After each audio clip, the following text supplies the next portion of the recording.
Chào các em. Thì hôm nay thầy sẽ tóm tắt nội dung cơ bản của học kỳ 2 môn giáo dục công dân lớp 12 để phục vụ các em chuẩn bị thi cho nó tốt. Và ở học kỳ 2 lớp 12 này thì nội dung nó nằm cơ bản ở trong các cái bài 6, bài 7 và bài 8. Đầu tiên đối với bài 6 thì bài 6 ở học kỳ 1 là chúng ta đã được học hết một quyền rồi, đó là quyền bất khả xâm phạm về thân thể. Thì ở học kỳ 2 này thì nó còn lại 4 quyền ở bài 6. Thì các em lưu ý cho thầy bài 6 là quyền tự do nha. Bài 6 đó chính là quyền tự do. Thì ở học kỳ 2 mình còn 4 quyền tự do cơ bản. Thứ nhất là quyền được pháp luật bảo hộ về tính mạng, sức khỏe, danh dự và nhân phẩm. Thứ hai nữa là quyền bất khả xâm phạm về chỗ ở. Thứ ba là quyền bí mật về hư tính, điện thoại, điện tín. Và cuối cùng đó là quyền tự do ngôn luận. Và các em lưu ý cho thầy 4 quyền này là quyền tự do. Thì để biết rõ được nội dung của từng quyền thì chúng ta cùng tìm hiểu nha. Thứ nhất đó là quyền được pháp luật bảo hộ về tính mạng, sức khỏe, danh dự và nhân phẩm. Thì ở quyền này các em cần phải nhớ cho thầy một cái nguyên tắc cơ bản, đó là không ai được xâm phạm đến tính mạng, sức khỏe, danh dự và nhân phẩm của người khác. Nhớ đây là nguyên tắc luôn nha. Không ai được xâm phạm đến tính mạng, sức khỏe và danh dự và nhân phẩm của người khác. Dù là hành vi đó là vô ý hay là cố ý đi chăng nữa thì cũng bị coi đó là trái pháp luật. Được chưa? Đây là nguyên tắc các em phải nắm vững cho thầy. Không ai được xâm phạm đến tính mạng, sức khỏe, danh dự, nhân phẩm của người khác. Dù hành vi đó là vô ý hay là cố ý đi chăng nữa thì cũng là vi phạm pháp luật, là trái pháp luật. Được chưa? Rồi thứ hai, ở trong cái quyền này các em cần phải nắm vững được cho thầy. Các em phải xác định được hành vi nào là xâm phạm đến tính mạng, hành vi nào là xâm phạm đến sức khỏe, hành vi nào là xâm phạm tới danh dự và nhân phẩm. Đầu tiên, đối với là tính mạng nè, thì các em nhớ cho thầy tính mạng là nó chỉ có 3 hành vi xâm phạm đó thôi. Đó là gì? Giết người, đe dọa giết người và làm chết người. Thì 3 hành vi này là xâm phạm đến tính mạng. Các em chú ý nha. 1 là giết người, 2 đe dọa giết người, 3 làm chết người. Đó là xâm phạm đến tính mạng. Riêng đối với sức khỏe, ở ngay cái chỗ sức khỏe này các em dễ nhầm lẫn với thân thể. Sức khỏe là các em nhớ cho thầy 2 chữ thôi, là đánh người. Hành vi đánh người là xâm phạm đến sức khỏe. Được chưa? Nếu như bạn nào mà không nhớ rõ thì chắc chúng ta nhớ đánh người thì sẽ làm cho người khác bị thương, mà bị thương thì sẽ chuyển qua bệnh viện, mà chuyển qua bệnh viện để chăm sóc gì? Thì chăm sóc sức khỏe. Thì tóm lại đánh người là xâm phạm đến sức khỏe của người khác. Được chưa? Đó là hành vi đánh người xâm phạm đến sức khỏe. Còn danh dự, nhân phẩm thì ở đây nó có nhiều hành vi xâm phạm đến danh dự, nhân phẩm. Ở đây thầy liệt kê 3 cái hành vi cơ bản cụ thể, đó là chửi, có thể là chửi người khác là xâm phạm đến danh dự, nhân phẩm, hoặc là nói xấu người khác, hoặc là hạ uy tín người khác, thì đó là xâm phạm đến danh dự, nhân phẩm. Ngoài ra còn có những cái yếu tố khác bên ngoài nữa cũng xâm phạm danh dự, nhân phẩm, như là tung tin xấu, bịa đặt, nói xấu, sỉ nhục người khác, thì đó cũng là xâm phạm đến danh dự, nhân phẩm. Rồi ở cái chỗ danh dự và nhân phẩm nè, các em cần chú ý kỹ thầy ngay chỗ này, đó là hành vi phê bình. Phê bình các em chú ý, phê bình không phải là xâm phạm tới danh dự và nhân phẩm. Vì sao? Vì phê bình là nói đúng sự thật chứ không có nói xấu, cho nên là đó không phải là xâm phạm tới danh dự và nhân phẩm người khác. Các em chú ý chỗ này nha, để làm trắc nghiệm có thể là người ta gài ở chỗ này mình không nắm vững là mình sẽ chọn sai đó. Rồi đó là quyền thứ nhất, quyền được bảo hộ về tính mạng, sức khỏe, danh dự và nhân phẩm. Tiếp theo, quyền tự do thứ hai đó là quyền bất khả xâm phạm về chỗ ở. Thì ở quyền này các em nắm vững những kiến thức cơ bản như sau. Đầu tiên là các em phải nắm vững nguyên tắc là không ai được tự ý vào chỗ ở của người khác khi chưa có sự đồng ý của người đó. Ở đây những cái từ quan trọng thầy đã tô đen và gạch chân ở dưới nè. Không ai được tự ý vào chỗ ở của người khác khi chưa có sự đồng ý của người đó, hoặc là chưa có sự cho phép của người đó là mình không được vào. Nói tóm lại là nhà hoặc là chỗ ở của người khác là mình không được vào khi chưa có sự cho phép của người đó. Được chưa? Đơn giản là như vậy. Và pháp luật sẽ cho phép những trường hợp được khám xét, và pháp luật quy định những trường hợp không được khám xét chỗ ở của người khác. Đối với những trường hợp không được khám xét chỗ ở nè, các em chú ý nha. Những trường hợp không được khám xét, ở đây thầy liệt kê cụ thể ra 3 trường hợp. là không được vào nhà hoặc là khám xét chỗ ở người khác. Thứ nhất là nghi ngờ. Ví dụ như là nghi ngờ nhà của anh A có chứa tội phạm, mình vô khám xét thì là sai, đó là nghi ngờ không có căn cứ xác thực thì mình không được vào khám xét. Thứ hai, tự ý thì mình cũng không được tự ý vào chỗ ở người khác, được chưa? Đó là nguyên tắc rồi. Một, nghi ngờ. Hai, tự ý. Ba là không theo trình tự thủ tục. Thì đây là 3 trường hợp mình không được khám xét chỗ ở người khác. Rồi các em lưu ý dùm thầy 3 trường hợp này. Khi thi trắc nghiệm hoặc là vô làm trắc nghiệm mà các em thấy anh A nghi ngờ nhà của anh B có chứa đồ gian, đồ lậu để vào khám xét thì đó là anh A đã vi phạm. Bây giờ hay từng nghi ngờ là không được khám xét, hoặc là hay tự ý, hoặc là hay không hay trình tự thủ tục là những trường hợp đó là không được khám xét chỗ ở người khác. Rồi các em chú ý cho đó giùm thầy ha. Tiếp theo, những trường hợp được khám xét thì ở đây pháp luật cho phép mình có 2 trường hợp được khám xét. 2 trường hợp cụ thể đó như thế nào thì các em có thể là quan sát. Trường hợp thứ nhất đó là khẳng định chỗ đó có công cụ hoặc là tang chứng, vật chứng liên quan đến vụ án. Đây là những từ quan trọng thầy đã gạch chân và tô đen nè. Khẳng định chỗ đó có công cụ, tang chứng, vật chứng liên quan đến vụ án thì đó là trường hợp thứ nhất mình được khám xét. Và trường hợp thứ hai đó là khi cần bắt người đang bị truy nã hoặc là tội phạm đang lẩn trốn. Thì đây là 2 trường hợp mình được khám xét nè, các em nhớ nè. Trường hợp 1 là khẳng định chắc chắn rằng chỗ đó có công cụ hoặc là tang chứng, vật chứng liên quan đến vụ án thì được quyền vào chỗ ở để khám xét. Và trường hợp 2 là khi cần bắt người đang bị truy nã hoặc là tội phạm đang lẩn trốn ở đó thì mình được quyền khám xét để bắt, được chưa? Và những trường hợp được khám xét các em chú ý nè, lưu ý là chỉ có những người, cơ quan, nhà nước, người có thẩm quyền mới được quyền khám xét chỗ ở của người khác, chứ không phải là công dân ai cũng được khám là sai. Lưu ý là chỉ có cơ quan, người có thẩm quyền mới được quyền khám xét chỗ ở của người khác, và cũng không được tự ý hoặc là tùy tiện mà phải tuân theo trình tự thủ tục. 2 trường hợp được khám xét đó là những người có thẩm quyền và cơ quan nhà nước, người có thẩm quyền được quyền khám xét nhưng không được tự ý mà phải theo trình tự thủ tục. Các em chú ý rõ ha. Cái này quan trọng nên thầy tô đỏ nè, và để cái chữ chú ý các em lưu ý lại cho đó giùm thầy ha. Rồi đó là quyền thứ hai, quyền bất khả xâm phạm về chỗ ở. Nội dung kiến thức cơ bản của quyền này thì chỉ bấy nhiêu thôi, thì các em nắm vững quyền này cho thầy. Sang quyền tự do thứ ba của bài 6 đó là quyền được pháp luật đảm bảo an toàn bí mật về hư tính, điện thoại, điện tín. Gọi tắt đó là quyền được bí mật về hư tính, điện thoại, điện tín. Thì ở quyền này các em nhớ nó chỉ có 2 nội dung cơ bản thôi. Cái này hãy tóm tắt lại nha cho nó ngắn gọn để mình dễ hiểu. Thứ nhất là không ai được tự ý mở nè, tịch thu nè và tiêu hủy hư tính, điện tín của người khác. Thì chờ những cái từ mà thầy tô đen và gạch chân đó là những từ quan trọng. Thứ nhất là không ai được tự ý nha, mở nè, tịch thu nè, tiêu hủy nè, hư tính, điện tín của người khác. Bởi vì sau đó là quyền riêng tư của người ta, mình không được tự ý mở hoặc là tịch thu, tiêu hủy những cái hư tính hoặc là điện tín của người khác được. Đó là vi phạm pháp luật, được chưa?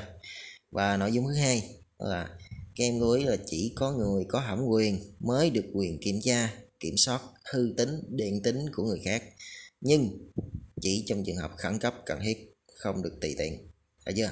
Chứ không phải là giao cho anh A là người có thẩm quyền kiểm tra, kiểm soát hư tính, điện thoại, điện tín của người khác, thì anh A về nhà và tự ý kiểm tra, kiểm soát điện thoại, điện tín, hư tính của vợ mình, thì đó là trường hợp là không đúng, vi phạm pháp luật, được chưa? Mình là người có thẩm quyền nhưng không được tự ý, chỉ trong trường hợp khẩn cấp và cần thiết.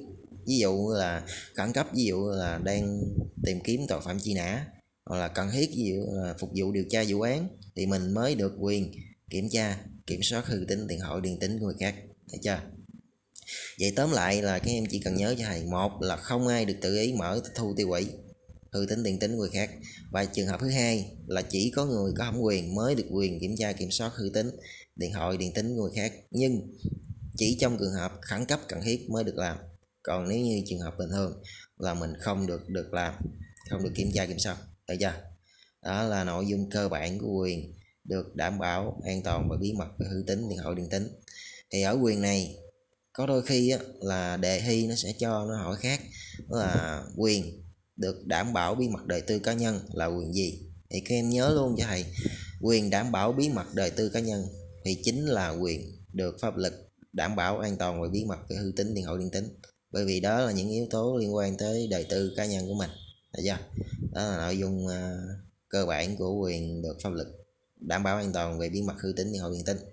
Và tiếp theo đó là quyền tự do ngôn luận, quyền cuối cùng của bài 6, quyền tự do. Quyền tự do ngôn luận là gì? Thì ở đây thầy tóm tắt những cái nội dung cơ bản chủ yếu của quyền này để các em nắm cho nó vững, để khi thi thì mình tránh bị sai những cái từ mà trọng tâm hay là liệt kê cụ thể ở đây. Quyền tự do ngôn luận đầu tiên cần phải nhớ, thấy những cái từ sau đây là mình chọn tự do ngôn luận liền. Các em lưu ý ha. Đầu tiên là phát biểu ý kiến nè, bày tỏ quan điểm nè, là mình chọn quyền tự do ngôn luận. Ví dụ như là đang trong lớp học thì học sinh A phát biểu ý kiến với giáo viên thì đó là quyền tự do ngôn luận, hoặc là bày tỏ quan điểm cá nhân của bản thân mình ra cho giáo viên được biết thì đó là quyền tự do ngôn luận, được chưa? Thấy cái từ phát biểu ý kiến và bày tỏ quan điểm là chọn quyền tự do ngôn luận. Và thứ hai, quyền tự do ngôn luận này có hai loại, thứ nhất là trực tiếp và thứ hai là gián tiếp. Trực tiếp là mình trực tiếp phát biểu tại cơ quan, cuộc họp hoặc là trường học thì đó là hình thức trực tiếp, hay còn gọi cái cách khác đó là gì? Trực tiếp là mình sử dụng ngôn ngữ nói, được chưa? Trực tiếp là phát biểu tại cơ quan, cuộc họp, trường học. Cái nào quan trọng này đã tô đen và gạch chân nè, các em chú ý là trực tiếp là phát biểu tại cơ quan, cuộc họp, trường học. Còn thứ hai đó là gián tiếp. Gián tiếp là gì? Gián tiếp là mình viết bài, đăng báo, viết thư, được chưa?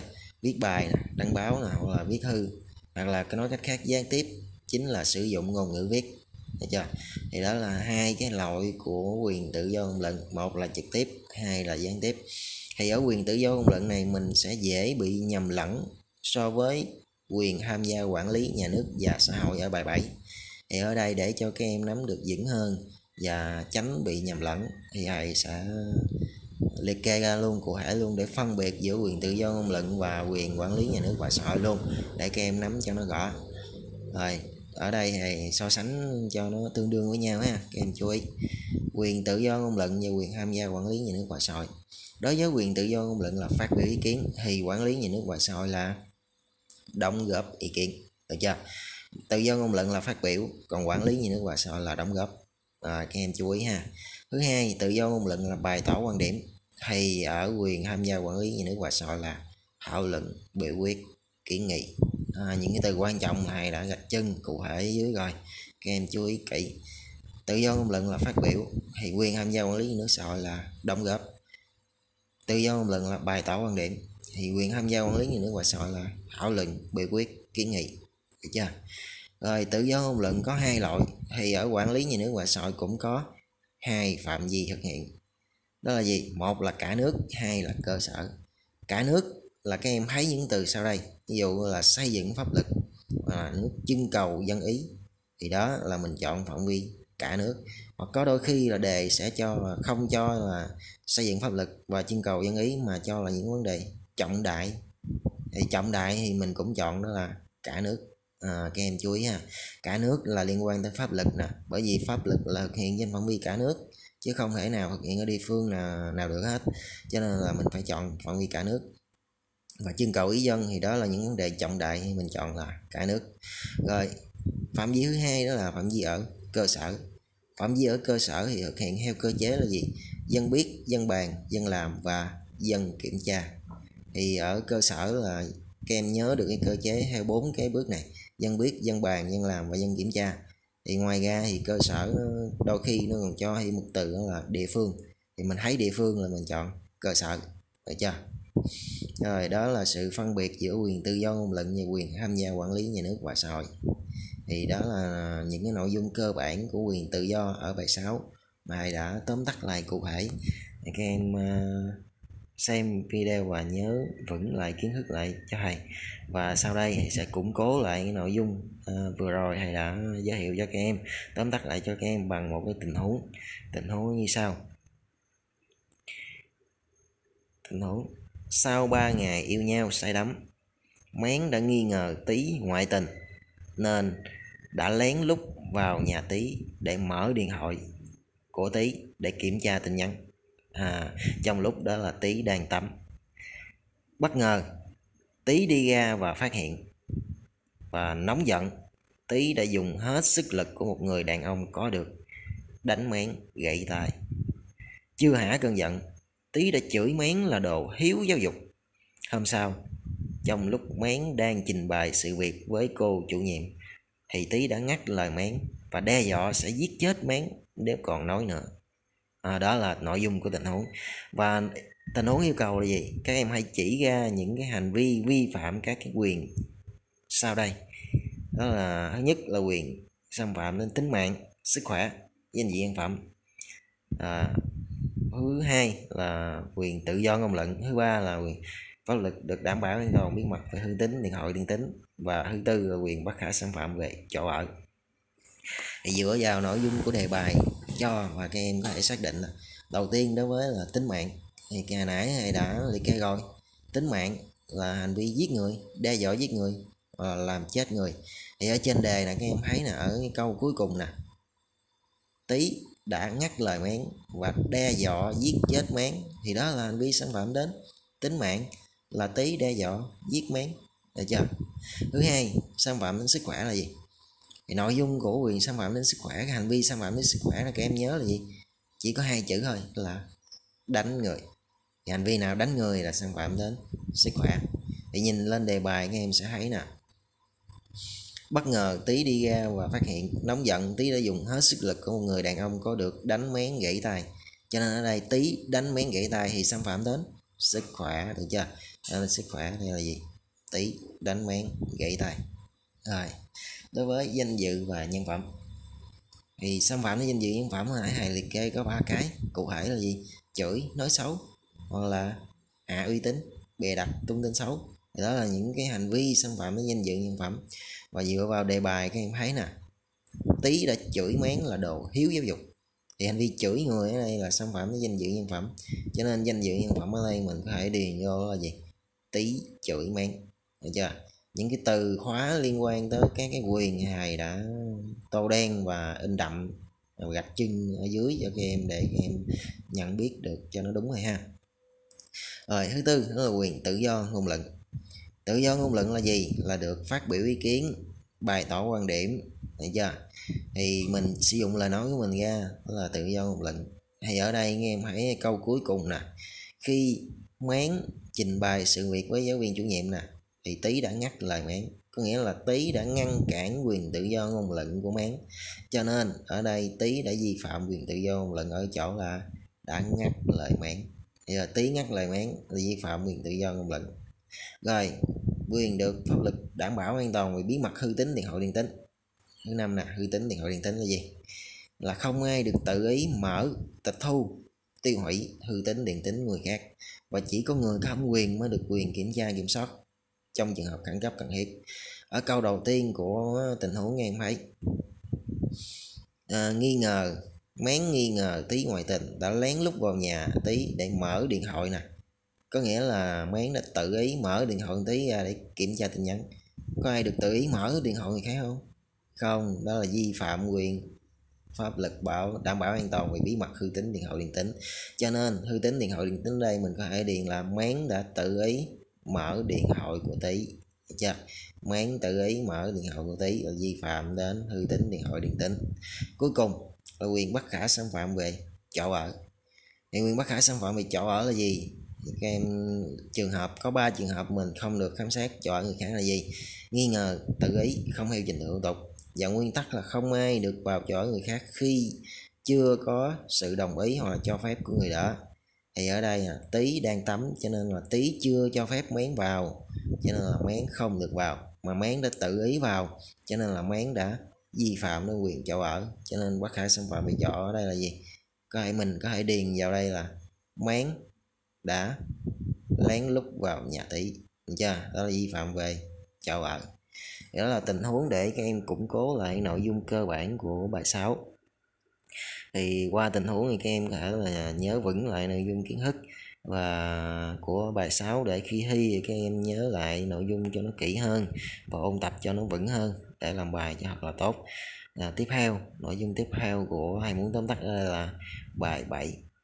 Bài 7 là quyền dân chủ. Các em lưu ý ở bài 7 là quyền dân chủ. Thì cả chương trình là giáo dục công dân lớp 12 mình chỉ có 3 quyền dân chủ thôi. Đó là tập trung ở bài 7. Thứ nhất là quyền bầu cử ứng cử. Thứ hai là quyền tham gia quản lý nhà nước và xã hội. Thứ ba là quyền khiếu nại và tố cáo. Thì các em nhớ, quyền bầu cử ứng cử là dân chủ gián tiếp. Chỉ riêng có một mình thằng quyền bầu cử và ứng cử là dân chủ gián tiếp thôi. Còn quyền tham gia quản lý nhà nước xã hội và quyền khiếu nại tố cáo là dân chủ trực tiếp. Các em nắm vững cho thầy nhớ rõ là 3 quyền này là quyền dân chủ, còn lại là quyền tự do hết. Nắm đơn giản như vậy cho nó dễ, được chưa? Thấy quyền bầu cử ứng cử là quyền dân chủ, tham gia quản lý nhà nước xã hội là quyền dân chủ, khiếu nại tố cáo là quyền dân chủ. Nhớ trong đó chỉ có bầu cử và ứng cử là dân chủ gián tiếp, còn những cái còn lại là dân chủ trực tiếp. Được. Rồi tiếp theo thầy sẽ liệt kê những cái nội dung cơ bản của từng quyền để các em nắm cho nó vững. Thứ nhất là quyền bầu cử ứng cử. Quyền bầu cử ứng cử thì ở đây các em cần phải trả lời cho thầy được 4 câu hỏi sau đây. Thứ nhất là độ tuổi. Thứ hai, những trường hợp không được bầu cử. Thứ ba, nguyên tắc bầu cử. Thứ tư, con đường ứng cử. Về độ tuổi, đầu tiên về độ tuổi nè, thì các em nhớ bầu cử là từ đủ 18 tuổi trở lên, còn ứng cử là từ đủ 21 tuổi trở lên. Được chưa? Bầu cử là từ đủ 18 tuổi trở lên, còn ứng cử là từ đủ 21 tuổi trở lên. Các em phải thấy những cái từ trong đáp án là phải có từ là từ đủ. Còn nếu như mà đáp án chỉ để là 18 tuổi trở lên là mình không chọn nha. Quy định cụ thể bầu cử là từ đủ 18 tuổi, ứng cử là từ đủ 21 tuổi trở lên. Đó là câu thứ nhất. Câu thứ hai, những trường hợp không được bầu cử. Thì ở đây có 3 trường hợp không được bầu cử, cụ thể như sau. Đầu tiên đó là người đang chấp hành hình phạt tù, có nghĩa là người đang ở tù là mình không được bầu cử. Thì ở đây các em lưu ý có một hình phạt tù nữa, đó là có một hình phạt tù có nghĩa là án treo, bị xử phạt là án treo thì cũng không được cho bầu cử, bởi vì đó cũng là một hình thức hình phạt tù, án treo cũng là một hình thức phạt tù, em lưu ý ha.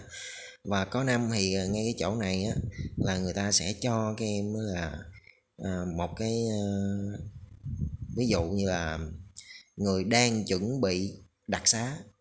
Đang chuẩn bị đặc xá có nghĩa là người đó đang ở tù và đang được chuẩn bị đặc xá thôi chứ chưa được ra tù, thì trường hợp đó cũng không được bầu cử, thấy chưa? Hoặc có năm người ta cho là gì, người đang bị tạm giam. Thì người đang bị tạm giam có nghĩa là người ta chưa bị phạt tù, thì trường hợp này vẫn được bầu cử bình thường, được chưa? Đó là trường hợp thứ nhất. Trường hợp thứ hai là người mất năng lực hành vi dân sự thì không được bầu cử. Trường hợp thứ ba là người bị tước quyền bầu cử thì không được bầu cử. Các em nhớ được 3 trường hợp được cho thầy là không được bầu cử là gì? Đang chấp hành hình phạt tù, mất năng lực hành vi dân sự và bị tước quyền bầu cử. Đây là những trường hợp không được bầu cử. Câu hỏi thứ ba, những nguyên tắc bầu cử. Các em chú ý ha, nguyên tắc bầu cử này rất quan trọng và mình có thể dễ nhầm lẫn giữa các nguyên tắc với nhau. Và các em chú ý kỹ lại 4 nguyên tắc này giúp thầy để làm bài cho nó đúng, để tránh bị sai sót. Và 4 nguyên tắc này có thể là sẽ cho vô những cái tình huống để cho mình đọc và mình suy luận cho nó đúng ha. Thì mình có 4 nguyên tắc của bầu cử. 1 là phổ thông, 2 là bình đẳng, 3 là trực tiếp và 4 là bỏ phiếu kín. Phổ thông là gì? Phổ thông là quy định về độ tuổi. Bình đẳng là gì? Bình đẳng là mọi lá phiếu có giá trị như nhau, nghĩa là những lá phiếu dù là người đó là ai chăng nữa thì cũng có giá trị như nhau, không phân biệt lá phiếu của ai hết. Trực tiếp là gì? Mình dễ lẫn lộn nè. Trực tiếp có nghĩa là mình tự đi bỏ phiếu, rồi chưa? Trực tiếp là tự tay mình bỏ cái lá phiếu của mình vào trong hòm phiếu, thì đó là nguyên tắc trực tiếp. Bỏ phiếu kín là không được để lộ thông tin trong lá phiếu, được chưa? Mình dễ lẫn lộn giữa trực tiếp và bỏ phiếu kín đó. Thầy nói rồi, trực tiếp là gì? Trực tiếp là tự tay mình bỏ lá phiếu vào trong hòm phiếu. Còn bỏ phiếu kín là mình không tiết lộ thông tin trong lá phiếu ra cho người khác biết, thì đó là bỏ phiếu kín. Lấy ví dụ như là gì? anh A và chị B cùng nhau bàn bạc thảo luận để viết phiếu bầu giống nhau, thì trong trường hợp này vi phạm nguyên tắc gì? Bây giờ hai người bàn bạc với nhau để viết phiếu bầu, có phải là để lộ bí mật thông tin không, trong lá phiếu không? Mà để lộ bí mật thông tin trong lá phiếu là vi phạm nguyên tắc bỏ phiếu kín, được chưa? Còn trực tiếp là khi nào là anh A và chị B viết phiếu bầu và anh A bỏ phiếu hộ chị B, thì lúc đó mới là vi phạm nguyên tắc trực tiếp. Bởi vì anh A bỏ phiếu hộ chị B đâu có tự tay bỏ lá phiếu vào trong hòm phiếu, cho nên đó là vi phạm nguyên tắc trực tiếp, được chưa? Đó là 4 nguyên tắc cơ bản của bầu cử, các em phải nắm vững cho thầy. Phổ thông là quy định về độ tuổi nè, bình đẳng là lá phiếu có giá trị như nhau nè, trực tiếp là tự đi bỏ phiếu nè, còn bỏ phiếu kín là không để lộ bí mật thông tin trong lá phiếu nè, được chưa? Đó là 4 nguyên tắc của bầu cử.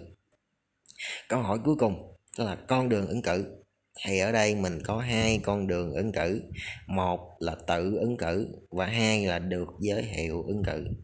Cho mình chỉ có hai con đường thôi, nhớ cho vững, một là tự ứng cử, hai là được giới thiệu ứng cử. Và các em lưu ý, người ứng cử thì phải được cử tri tín nhiệm, người mà ứng cử thì phải được cử tri tín nhiệm, được chưa? Đó là nguyên tắc. Nếu như không được tín nhiệm thì dù mình ứng cử đi chăng nữa thì mình cũng không đậu đâu, bởi vì người ta không bỏ phiếu ủng hộ cho mình, được chưa? Chú ý, người ứng cử phải được cử tri tín nhiệm. Những từ quan trọng thầy đã gạch chân ở dưới, các em chú ý ha. Và đó là nội dung cơ bản của quyền bầu cử và ứng cử. Tiếp theo chúng ta sang nội dung thứ hai, là quyền tham gia quản lý nhà nước và xã hội. Thì ở quyền này thầy đã so sánh với quyền tự do ngôn luận ở bài 6 rồi. Thì ở đây thầy chỉ nhắc lại thôi những cái từ quan trọng liên quan tới quyền tham gia quản lý nhà nước và xã hội. Thì các em thấy những cái từ như là đóng góp ý kiến, thảo luận, biểu quyết, kiến nghị, thì đó là tham gia quản lý nhà nước và xã hội. Và có hai phạm vi thực hiện, một là cả nước, hai là cơ sở. Ở cả nước là liên quan tới những cái từ như là xây dựng pháp luật, trưng cầu dân ý, hoặc là những cái vấn đề trọng đại. Thứ hai, ở phạm vi cơ sở là hiện theo cơ chế là dân biết, dân bàn, dân làm và dân kiểm tra. Chỉ có hai phạm vi hiện là cả nước và cơ sở thôi. Và các em chú ý, khi vào thi, nếu như mà thấy những cái đáp án nào mà nó lạ quá, đáp án nào mà mình chưa từng được đọc qua hoặc là chưa từng được học và giáo viên hoặc là thầy chưa nói, thì mình đừng nên chọn nó, bởi vì xác suất sai rất là cao nha. Mình chú ý những cái từ mà nó lạ, nó không quen thuộc với mình ha, thì những cái từ đó mình đừng nên chọn, mình suy nghĩ cho kỹ, thì đó là tránh vấn đề là sai lầm, được chưa? Rồi, đó là quyền tham gia quản lý nhà nước xã hội. Thứ ba là quyền khiếu nại và tố cáo. Ở quyền này thì sẽ so sánh giữa khiếu nại và tố cáo để cho mình dễ nắm bài hơn. Đối với khiếu nại, đầu tiên, khiếu nại là khi nào mình đi khiếu nại? Thì khiếu nại là khi mình bị ảnh hưởng đến quyền và lợi ích hợp pháp thì mình đi khiếu nại. Còn đối với tố cáo là khi đó là hành vi vi phạm pháp luật, bị trái pháp luật thì mình đi tố cáo, được chưa? Khiếu nại thì các em chú ý, đó là xâm phạm tới quyền lợi ích hợp pháp, còn tố cáo là hành vi vi phạm pháp luật. Lấy ví dụ như là giáo viên chấm bài thi bị sai sót, tức là cộng điểm thiếu cho cái bài thi của mình, thì lúc đó mình đi khiếu nại hay tố cáo? Thì chắc chắn là đi khiếu nại, bởi vì ảnh hưởng đến lợi ích của mình thì mình đi khiếu nại, được chưa? Rồi, hoặc là đang trên đường đi học về, anh A thấy chị B cầm dao từ từ đâm chết anh C, vậy trong trường hợp đó mình khiếu nại hay tố cáo? Hành vi chị B cầm dao từ từ đâm chết anh C thì hành vi đó là hành vi vi phạm pháp luật, thì mình đi tố cáo, được chưa? Nói tóm lại, cái nào mà ảnh hưởng đến quyền lợi ích là mình đi khiếu nại, cái nào ảnh hưởng tới vi phạm pháp luật, hành vi đó trái pháp luật là mình đi tố cáo, được chưa? Rồi, thứ hai đó là mục đích. Đối với khiếu nại, mục đích của khiếu nại là gì? Là nhằm khôi phục lại quyền lợi, bởi vì mình bị ảnh hưởng quyền lợi thì mục đích của mình là nhằm khôi phục lại quyền lợi của mình. Rồi, tố cáo thì tố cáo đó là những hành vi vi phạm pháp luật, thì mục đích của tố cáo đó là ngăn chặn những hành vi trái pháp luật. Giờ mục đích của tố cáo là ngăn chặn những hành vi trái pháp luật. Những cái từ quan trọng này đã tô đỏ và gạch chân nè. Mình thấy khôi phục là mình chọn mục đích của khiếu nại, mình thấy ngăn chặn là mình chọn mục đích của tố cáo, được chưa? Rồi, thứ ba là đối với chủ thể của khiếu nại và tố cáo. Người có quyền khiếu nại là gì? Người có quyền khiếu nại là cá nhân, cơ quan, tổ chức, được chưa? nhớ khiếu nại là có nhiều người, cá nhân, cơ quan tổ chức. Còn riêng đối với tố cáo các em chỉ cần nhớ cho là mọi công dân mới được quyền tố cáo, chỉ có mọi công dân thì mới là được quyền tố cáo. Còn khiếu nại là cá nhân, cơ quan tổ chức. Hoặc nhớ đơn giản cho thầy thôi, thì mọi cá nhân là tố cáo, còn lại là khiếu nại, được chưa?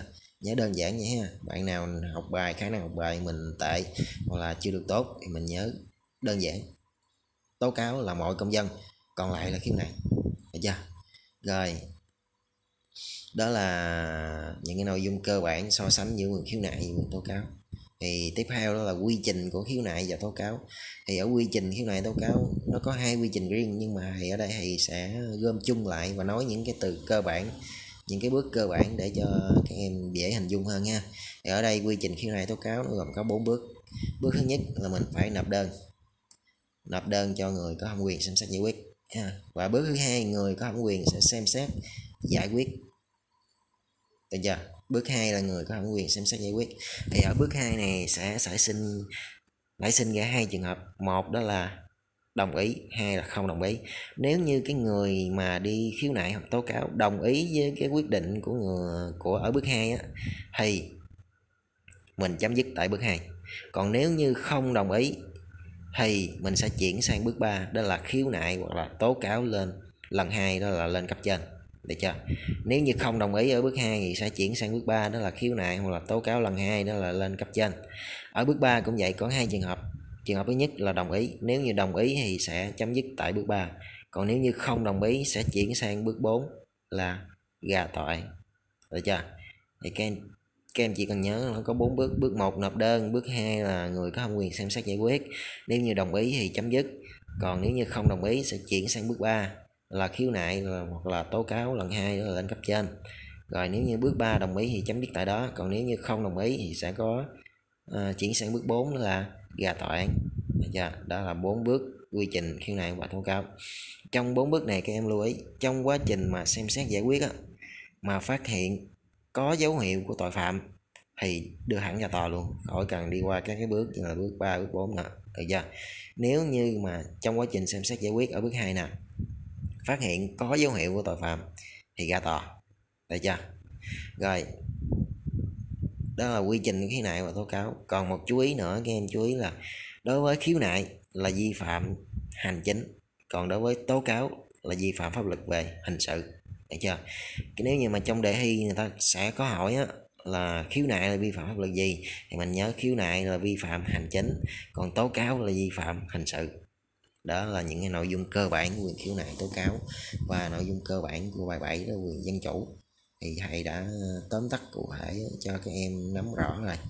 Thì sau đây các em sẽ củng cố lại nội dung cơ bản này bằng một cái tình huống như sau.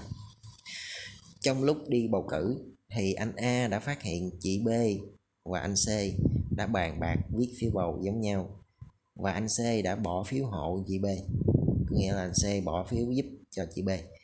A đã đến nhắc nhở C không nên làm như vậy. Khi ra về, C đã chặn đường đánh A phải nhập viện điều trị. Khi xuất viện, A đã phát hiện số tiền mình phải đóng cao hơn so với quy định. Và hôm sau, A đã tham gia giám sát cái tuyến đường liên hôn tại địa phương mình. Tình huống yêu cầu là các em hãy chỉ ra những yếu tố liên quan đến các cái quyền sau đây. Một, đó là bầu cử ứng cử. Hai, tham gia quản lý nhà nước và xã hội. Ba là khiếu nại và tố cáo. Đầu tiên đối với quyền bầu cử và ứng cử, thì các em nhớ là bầu cử và ứng cử, bầu cử là từ đủ 18 tuổi trở lên, ứng cử là từ đủ 21 tuổi. Và mình có 4 nguyên tắc bầu cử, bầu cử. Thì ở đây các em thấy nè, anh B, chị B và anh C đã bàn bạc viết phiếu bầu, thì có phải là vi phạm nguyên tắc gì? Bàn bạc viết phiếu bầu có phải là lộ thông tin không? Mà lộ thông tin là vi phạm nguyên tắc bỏ phiếu kín. Giờ B và C bàn bạc viết phiếu bầu giống nhau, thì đó là vi phạm nguyên tắc là bỏ phiếu kín, bởi vì lộ bí mật thông tin trong lá phiếu, được chưa? Ở đây cũng còn một cái nguyên tắc nữa, vi phạm một nguyên tắc nữa là C đã bỏ phiếu hộ chị B, có nghĩa là B không tự mình bỏ phiếu, có nghĩa là vi phạm nguyên tắc trực tiếp, để cho C đã bỏ phiếu hộ B thì vi phạm nguyên tắc trực tiếp, B không tự tay mình bỏ phiếu vào hòm phiếu, được chưa? Đó là vi phạm hai nguyên tắc quyền bầu cử và ứng cử. Thứ hai, quyền tham gia quản lý nhà nước và xã hội. Các em chú ý câu cuối cùng. Hôm sau, A tham gia giám sát tuyến đường liên hôn tại địa phương mình. Thì đó chính là quyền tham gia quản lý nhà nước và xã hội. Và đó là ở phạm vi nào? Ở phạm vi cơ sở. Được chưa? A giám sát đường tại địa phương là cơ sở, hay từ gì? Từ địa phương, đó là cơ sở. Hoặc là theo cơ chế gì? Dân biết, dân bàn, dân làm và dân kiểm tra. Thì ở đây là theo cơ chế đó thì A được quyền giám sát, có nghĩa là A đã kiểm tra. Được chưa? Thì đó là cơ chế dân biết, dân bàn, dân làm, dân kiểm tra, đó là ở địa phương. Đó là quyền tham gia quản lý nhà nước và xã hội ở cơ sở.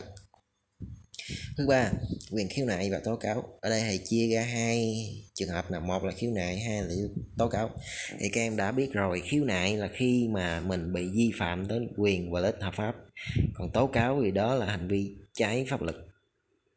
Đầu tiên đối với khiếu nại nè, các em thấy nè, cái câu gần cuối là khi xuất viện A đã phát hiện số tiền mình phải đóng cao hơn so với quy định. Có nghĩa là sao? Có phải là vi phạm tới lợi ích của A không? Bởi vì sai quy định, bởi vì số tiền A đóng cao hơn quy định thì đó là vi phạm tới lợi ích của A, cho nên A được quyền khiếu nại. Cho nên khiếu nại ở đây mình có thể điền là gì? Tiền viện phí cao hơn quy định, thì đó là quyền lợi của A. Được chưa? Thì đó là mình đi khiếu nại. Rồi đối với tố cáo là hành vi vi phạm pháp luật. Thì thấy trường hợp nào vi phạm pháp luật? Trên đề nè, mình thấy nè, A đã đến nhắc nhở C không nên làm như vậy. Khi ra về, C đã chặn đường đánh A. Hành vi đánh người là vi phạm pháp luật, và cụ thể đánh người là xâm phạm đến gì? Sức khỏe. Được chưa? Thì đánh người là vi phạm pháp luật, mà vi phạm pháp luật thì mình đi tố cáo. Cho nên ở đây tố cáo là gì? C chặn đường đánh B, thì hành vi đó vi phạm pháp luật, mình đi tố cáo. Được chưa? Những cái từ quan trọng thầy đã tô đen gạch chân, và những cái từ khóa, những từ vi phạm thầy đã tô màu đỏ và gạch chân ở dưới nè. Các em chú ý để nhớ lại những cái nội dung kiến thức cơ bản của bài 7 ha. Rồi tiếp theo, nội dung tiếp theo là ở bài số 8. Thì bài 8 này nội dung kiến thức nó cũng đơn giản, và thầy xin tóm tắt nhanh và ngắn gọn để cho các em đỡ mất thời gian. Thì ở bài 8 thì các em nhớ bài 8 là pháp lực với sự phát triển của công dân. Được chưa? Pháp lực với sự phát triển của công dân. Còn bài 9 là pháp lực với sự phát triển bền vững của đất nước. Được chưa? Bài 8 là pháp lực với sự phát triển của công dân. Thì đối với sự phát triển của công dân thì pháp lực cho phép chúng ta có 3 quyền. Thứ nhất là quyền học tập, thứ hai là quyền sáng tạo, và thứ ba là quyền phát triển. Một là quyền học tập, hai là quyền sáng tạo, ba là quyền phát triển. Rồi tiếp theo thầy sẽ nêu cụ thể cái nội dung cơ bản cụ thể của từng quyền, tóm tắt ngắn gọn. Đầu tiên nó là quyền học tập. Quyền học tập thì các em nhớ cho thầy nó có 3 nội dung cơ bản. Một là học từ thấp tới cao, hai là học thường xuyên, học suốt đời, ba là học bất cứ ngành nghề nào phù hợp với điều kiện khả năng thông qua thi cử xét tuyển. Thì ở đây những cái từ mà thầy tô đen là những cái từ quan trọng ha, các em chú ý ha. Thứ nhất là học từ thấp đến cao, hay còn gọi là học không hạn chế.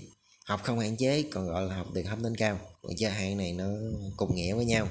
Thì vào thi thì năm nào nó cũng có cho thi ngay chỗ này, học từ thấp đến cao hay còn gọi là học gì, thì mình trả lời đó là học không hạn chế. Rồi thứ hai là học thường xuyên, học suốt đời. Học thường xuyên, học suốt đời thì có nhiều loại hình và nhiều loại trường để mình học thường xuyên, học suốt đời. Được chưa? Có nhiều loại hình, nhiều loại trường để học thường xuyên, học suốt đời. Đó là nội dung thứ hai. Nội dung thứ ba là học bất cứ ngành nghề nào phù hợp vào khả năng điều kiện thông qua thi cử xét tuyển. Giờ đó là nội dung thứ ba, học bất cứ ngành nghề nào phù hợp vào khả năng điều kiện thông qua thi cử xét tuyển.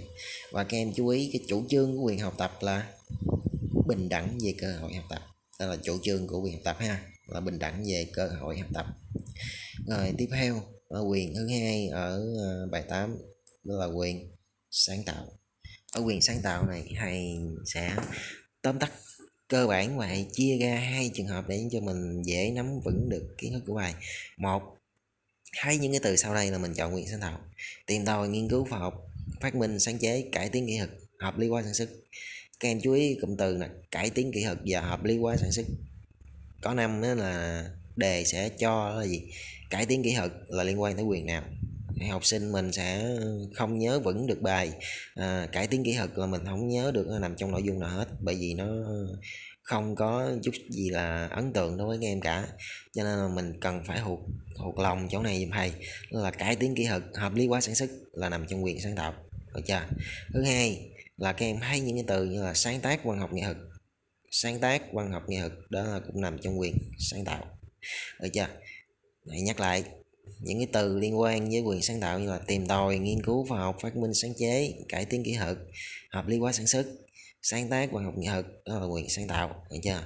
Đối với tìm tòi, nghiên cứu khoa học, phát minh sáng chế, cải tiến kỹ thuật, hợp lý hóa sản xuất thì nội dung của nó sẽ có quyền, đó là quyền sở hữu khoa học công nghệ, ví dụ là kiểu dáng công nghệ, mẫu mã, được chưa? Là quyền sở hữu khoa học công nghệ. Thứ hai là sáng tác văn học nghệ thuật thì nội dung nó sẽ có cái quyền, đó là quyền tác giả, được chưa? Quyền sáng tác thì có quyền, đó là quyền tác giả, được chưa? Chữ giả ở đây thì nó bị hơi sai ha. Rồi đó là quyền sáng tác văn học nghệ thuật, đó là quyền tác giả. Rồi chủ trương của quyền sáng tạo thì các em nhớ là chủ trương của quyền sáng tạo là có từ sáng tạo ở trong đó, là khuyến khích tự do sáng tạo, đó là chủ trương của quyền sáng tạo, được chưa? Rồi tiếp theo là sang cái quyền thứ ba, đó là quyền phát triển. Thì quyền phát triển này các em cần nhớ cho thầy là nó có tới 5 nội dung của quyền phát triển. Các em sẽ nhớ theo cái logic trình tự để mình dễ nắm bài nè. Muốn phát triển thì đầu tiên là công dân phải được sống ở đâu? Sống trong môi trường tự nhiên và xã hội có lợi. Chờ đó ý đầu tiên, sống trong môi trường tự nhiên xã hội nhưng phải có lợi. Thứ hai là được phát triển đầy đủ về thể chất, về vật chất và tinh thần, đó là nội dung thứ hai. Thứ ba là được quyền cung cấp thông tin. Thứ tư là được học tập, vui chơi, giải trí, tham gia các hoạt động văn học nghệ thuật. Và thứ năm là được chăm sóc sức khỏe. Đó là 5 nội dung của quyền phát triển. Và chủ trương của quyền phát triển là gì? Đó là khuyến khích bồi dưỡng phát triển tài năng. Các em nhớ nè, cái từ tài năng này thấy không? Thì tài năng là quyền phát triển. Mình dễ lẫn lộn giữa tài năng với quyền sáng tạo ha. Nhớ tài năng thì phải phát triển thôi chứ không có đường nào khác hết. Có tài năng thì phải phát triển. Thì các em thấy trong đề bài mình nó liên quan tới tài năng là liên quan đến quyền phát triển. Rồi đó là nội dung cơ bản của quyền phát triển. Rồi để củng cố lại nội dung của bài 8 thì thầy sẽ cho các em một cái tình huống để các em nhận dạng và làm cái tình huống này để nắm vững lại nội dung kiến thức cơ bản của bài 8. Tình huống như sau: dù cha mẹ yêu cầu Tý học sư phạm nhưng Tý lại có năng khiếu với ngành y. Tý đã thi đậu vào trường đại học y dược như mong muốn. Nhà trường đại học y dược đã đầu tư nhiều sách vào thư viện nhằm phục vụ nhu cầu học tập của sinh viên. Tý đã tận dụng cơ hội đó để đọc nhiều sách, có thêm nhiều kiến thức mới. Trong thời gian rảnh, Tý còn sáng tác nhạc và hát để thư giãn. Và đề bài yêu cầu là hãy chỉ ra các yếu tố liên quan đến các quyền sau đây: một là quyền học tập, hai là quyền sáng tạo, ba là quyền phát triển. Đối với quyền học tập là các em nhớ là mình có 3 nội dung của quyền học tập. Một là học từ thấp tới cao hay còn gọi là học không hạn chế. Thứ hai là học thường xuyên, học suốt đời, có nhiều loại hình, nhiều loại trường. Thứ ba là học bất kỳ ngành nghề nào, phù hợp vào khả năng, điều kiện, thông qua thi cử xét tuyển. Được chưa? Thì ở đây câu đầu tiên các em thấy là cha mẹ đã yêu cầu Tý học sư phạm nhưng Tý có năng khiếu với ngành y, có nghĩa là khả năng của Tý là phù hợp vào ngành y, nó hợp với ngành y hơn, cho nên là Tý đã thi đậu vào trường đại học y dược. Tý đã quyết định thi đậu vào trường đại học y dược nè, như mong muốn. Được chưa? Vậy có nghĩa ở đây là quyền gì? Quyền học tập, có nghĩa là Tý học bất kỳ ngành nghề nào phù hợp vào khả năng, thông qua thi cử xét tuyển. Để cho khả năng của Tý phù hợp vào ngành y và Tý đã thi đậu là thông qua thi cử xét tuyển, đó là quyền học tập. Nội dung thứ ba của quyền học tập, được chưa? Quyền học tập là gì? Tý có năng khiếu và thi đậu vào đại học y như mong muốn. Rồi đó là học bất kỳ ngành nghề nào. Thứ hai, quyền sáng tạo. Quyền sáng tạo là gì? Quyền sáng tạo thì nó có 2 nội dung đó. Cái hồi nãy đã liệt kê cụ thể ở trên, nhìn vào đề bài các em có thể thấy là gì? Quyền sáng tạo